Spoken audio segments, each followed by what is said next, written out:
Good morning. Welcome back to Ladybug Grace Bible in a Year edition. Here's where we're going today. 2 Samuel 19:20, Psalm 119, 97 and 112, Hebrews 8:9, and then in that other folder is Proverbs 30, which I keep forgetting to listen to. I gotta get caught up today. But anyway, that's what we're going to go today, and just want to say happy anniversary to my parents. I know my father is in heaven. They're still technically married. It's still their anniversary.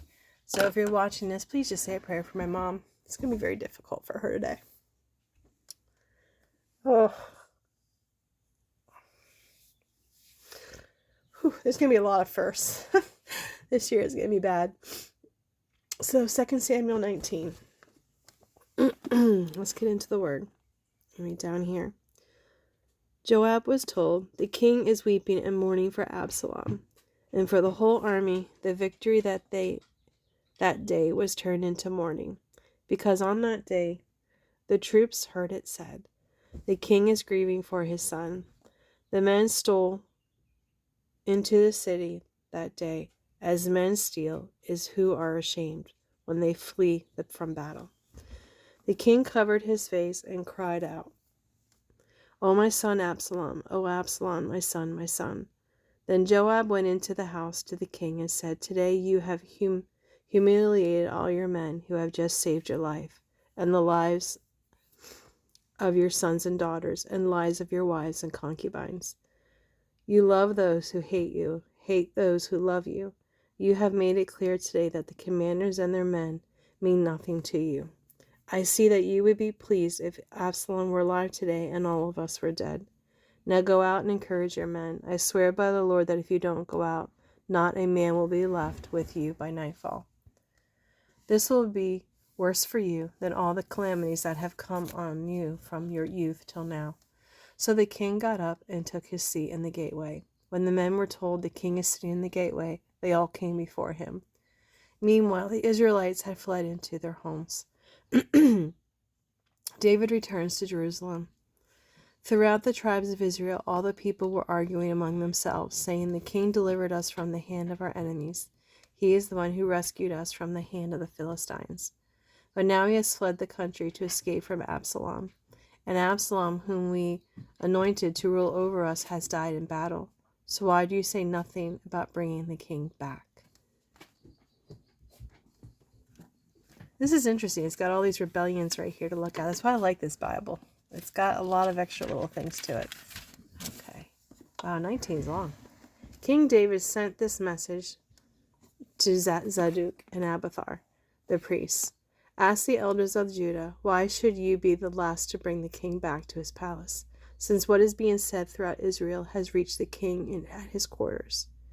You are my relatives, my own flesh and blood, so why should you be the last to bring back the king? And say to Amasa, are you not my flesh and blood? May God deal with me, be it ever so severely, if you are not the commander of my army, for life in place of Joab."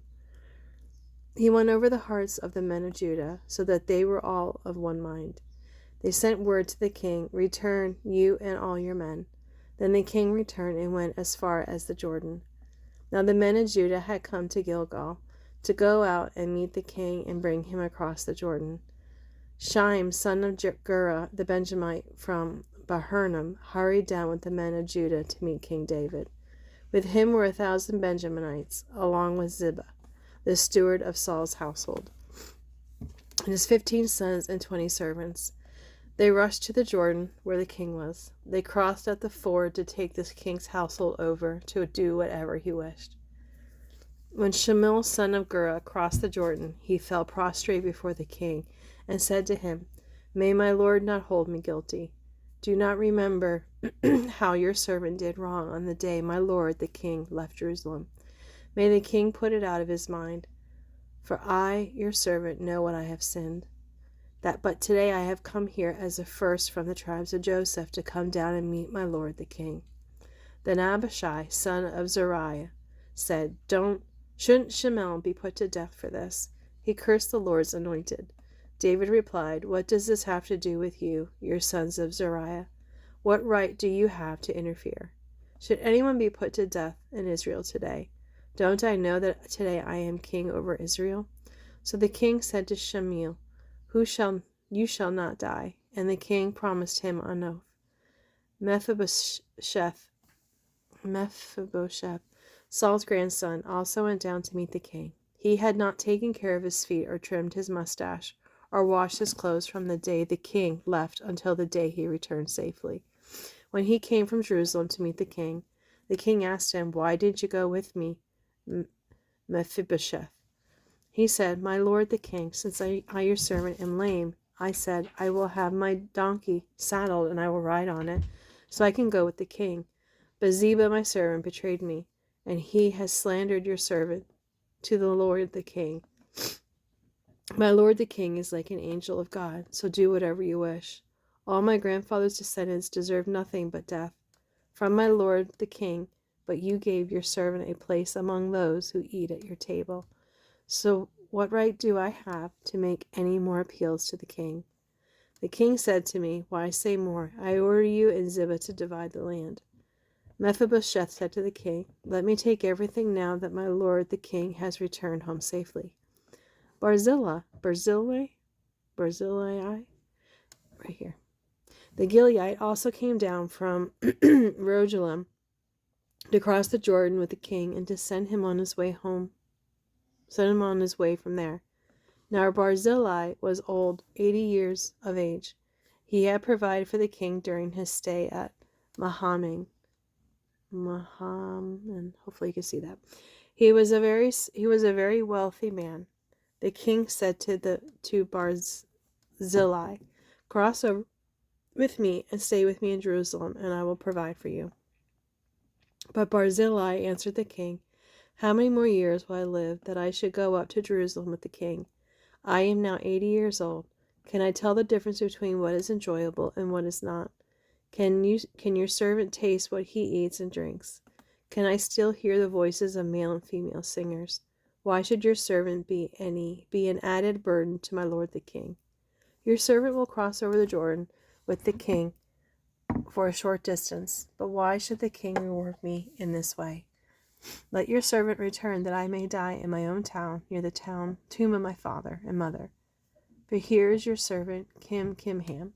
Let him cross over with my lord the king. Do for him whatever you wish. The king said, Kimham shall cross over with me, and I will do for him whatever your wish, and anything you desire from me I will do for you. So all the people crossed the Jordan, and then the king crossed over. The king kissed Barzillai and bid him farewell, and Barzillai returned to his home. When the king crossed over to Gilgal, Kimham crossed with him. All the troops of Judah and half the troops of Israel had taken the king over. Soon all the men of Israel were coming to the king and saying to him, Why did our brothers, the men of Judah, steal the king away and bring him and his households across the Jordan together with all his men? All the men of Judah answered the men of Israel, We did this because the king is closely related to us. Why are you angry about it? Have you eaten any of the king's provisions? Have we taken anything for ourselves? Then the men of Israel answered the men of Judah, We have 10 shares in the king, so we have a greater claim on David than you have. Why then do you treat us with contempt? Weren't we the first to speak of bringing back our king? But the men of Judah pressed their claims even more forcefully than the men of Israel. Wow, 19 was long. Now we're going to go to 20. Sheba rebels against David. Now a troublemaker named Sheba, son of Bichri, a Benjaminite, happened to be there. He sounded the trumpet and shouted, You have no share in David, no part in Jesse's son, every man to his tent, Israel. So all the men of Israel deserted David to follow Sheba, son of Bichri. But the men of Judah stayed by their king all the way from the Jordan to Jerusalem. When David returned to his palace in Jerusalem, he took the 10 concubines he had left to take care of the palace and put them in a house under guard. He provided for them but had no sexual relations with them. They were kept in confinement till the day of their death, living as widows. When the king said to Amasa, Summon the men of Judah to come to me within 3 days, and be here yourself. But when Amasa went to summon Judah, he took longer than the time the king had set for him. David said to Abishai, "Now Sheba son of Bichri will do us more harm than Absalom did. Take your master's men and pursue him, where he will find fortified cities and escape from us." So Joab's men and the Kerethites and Pelethites and all the mighty warriors went out under the command of Abishai. They marched out from Jerusalem to pursue Sheba son of Bichri. While they were at the great rock in Gibeon, Amasa came to meet them. Joab was wearing his military tunic, and strapped over his waist was a belt with a dagger in its sheath. As he stepped forward, it dropped out of his sheath. Joab said to Amasa, "How are you, my brother?" Then Joab took Amasa by the beard with his right hand to kiss him. Amasa was not on his guard against the dagger in Joab's hand, and Joab plunged it into his belly, and his intestines spilled out on the ground. Without being stabbed again, Amasa died. Then Joab and his brother Abishai pursued Sheba son of Bichri. One of Joab's men stood beside Amasa and said, "Whoever favors Joab and whoever is for David, let him follow Joab." Amasa lay wallowing in his blood in the middle of the road, and the men saw that all the troops came to halt there. When he realized that everyone who came up to Amasa stopped, he dragged him from the road into the field and threw a garment over him. After Amasa had been moved from the road, everyone went on with Joab to pursue Sheba, son of Bichri. Sheba passed through all the tribes of Israel to Abel Beth Maacah, and through the entire region of the Bichrites, who gathered together and followed him. All the troops with Joab came and besieged Sheba in Abel Maacah. They built a siege ramp up to the city, and it stood against the outer fortifications. While they were battering the wall to bring it down, a wise woman called from the city, "Listen, listen, tell Joab to come here so I can speak to him." He went toward her, and she asked, "Are you Joab?" "I am," he answered. She said, "Listen to what your servant has to say." "I'm listening," he said. She continued, "Long ago they used to say, 'Get your answer at Abel,' and that settled it. We are the peaceful and faithful in Israel. You are trying to destroy a city that is a mother in Israel. Why do you want to swallow up the Lord's inheritance?" "Far be it from me," Joab replied. "Far be it from me to swallow up or destroy. This is not the case. A man named Sheba, son of Bichri, from the hill country of Ephraim, has lifted up his hand against the king, against David. Hand over this one man, and we'll withdraw from the city." The woman said to Joab, "His head will be thrown to you from the wall." Then the woman went to all the people with her wise advice. They cut off the head of Sheba, son of Bichri, and threw it to Joab. So he sounded the trumpet, and his men dispersed from the city, each returning to his home. And Joab went back to the king in Jerusalem. David's officials. Joab was over Israel's entire army.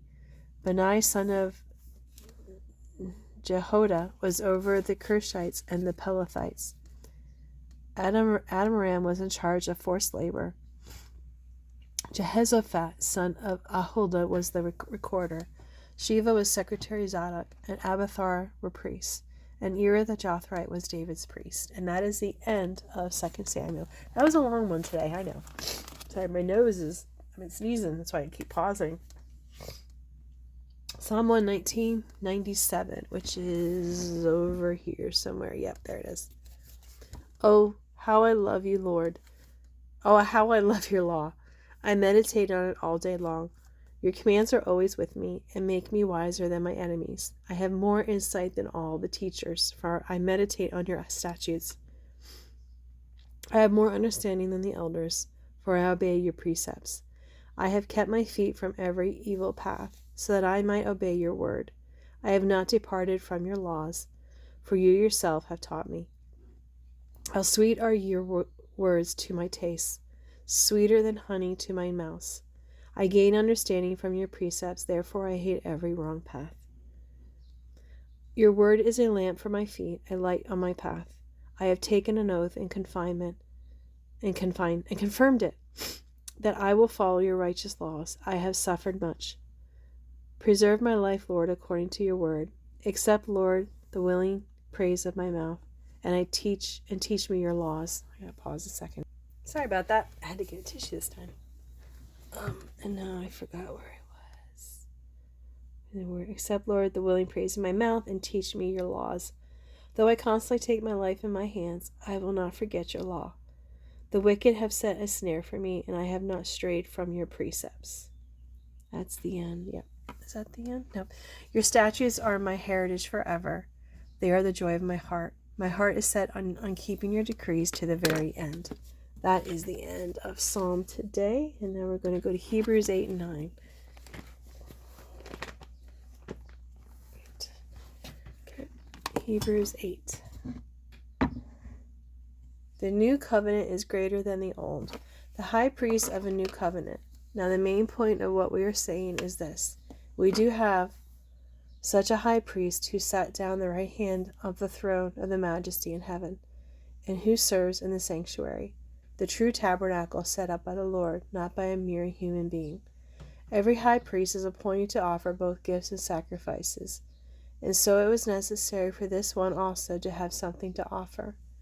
If he were on earth, he would not be a priest, for there are already priests who offer the gifts prescribed by the law. They serve of a sanctuary that is a copy and shadow of what is in heaven. This is why Moses was warned when he was about to build the tabernacle. See it that you make everything according to the pattern shown you on the mountain.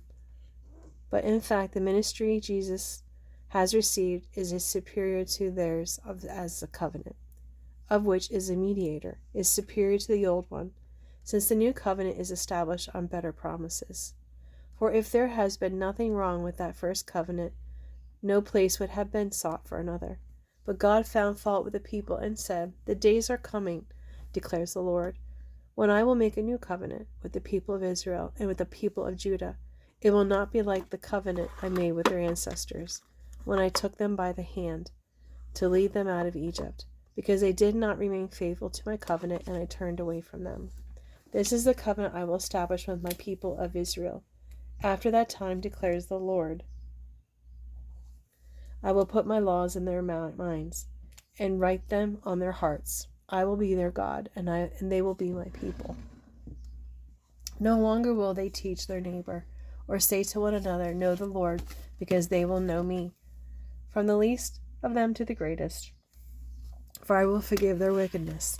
By calling this covenant new, he has made the first one obsolete, and what is obsolete and outdated will soon disappear. Hebrews 9. Worship in the earthly tabernacle. Now the first covenant had regulations for worship and also on an earthly sanctuary. A tabernacle was set up in its first room where the lampstands and the table, with its consecrated bread. This was called the holy place.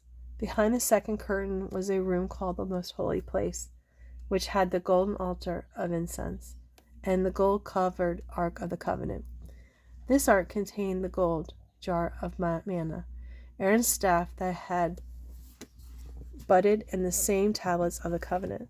Above the ark were the cherubim of the glory, overshadowing the atonement cover, but we cannot discuss these things in detail now. Not now. When everything had been arranged like this, the priests entered regularly into the outer room to carry out their ministry, but only the high priest entered the inner room, and that only once a year, and never without blood, which he offered for himself, and for the sins the people had committed in ignorance. The Holy Spirit was showing by this that the way into the most holy place had not yet been disclosed as long as the first tabernacle was still functioning. This is the illustration from the present time, indicating that the gifts and sacrifices being offered were not able to clear the conscience of the worshipper. They are only a matter of food and drink, and various ceremonial washings. External regulations applying until the time of the new order, the blood of Christ. But when Christ came as high priest of the good thing that are now already here, he went through the greater and more perfect tabernacle, that is not made with human hands, that is to say, is not a part of this creation. He did not enter by means of the blood and goats and calves, but he entered the most holy place once for all, by his own blood, thus obtaining eternal redemption. The blood of goats and bulls and the ashes of a heifer sprinkled on those who were ceremonially unclean sanctify them so that they are outwardly clean. How much more then will the blood of Christ, who through the eternal Spirit offered himself unblemished to God, cleanse our conscience from acts that lead to death, so that he may serve the living God? For this reason Christ is the mediator of a new covenant, and those who are called may receive the promised eternal inheritance, now that he has died as a ransom to set them free from the sins committed under the first covenant. In the case of a will, it is necessary to prove the death of one who made it, because a will is enforced when only somebody has died. It never takes effect while the one who made it is living. That is why even the first covenant was not put into effect without blood. When Moses had proclaimed every command of the law to all the people, he took the blood of calves together with water, scarlet wool, and branches of hyssop, and sprinkled the scroll on all the people. He said, "This is the blood of the covenant which God has commanded you to keep." In the same way he sprinkled with the blood both the tabernacle and everything used in ceremonies. In fact, the law requires that the nearly everything he cleanse with blood, and without the shedding of blood there is no forgiveness. It was necessary then for the copies of the heavenly things to be purified with those sacrifices, but the heavenly things themselves with better sacrifices than these. For Christ did not enter a sanctuary made with human hands that has only a copy of the true one. He entered heaven itself now to appear for us in God's presence.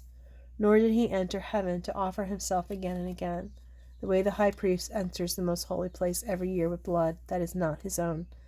Otherwise Christ would have had to suffer many times since the creation of the world. But he has appeared once for all, and at the culmination of the ages, to do away with sin by the sacrifice of himself. Just as people are destined to die once, and after that to face judgment, so Christ was sacrificed once to take away the sins of many, and he will appear a second time, not to bear sin, but to bring salvation to those who are waiting for him. I know it's a long video. It just was a lot today. Anyway, I hope you have a great day and a blessed day. Talk to you soon.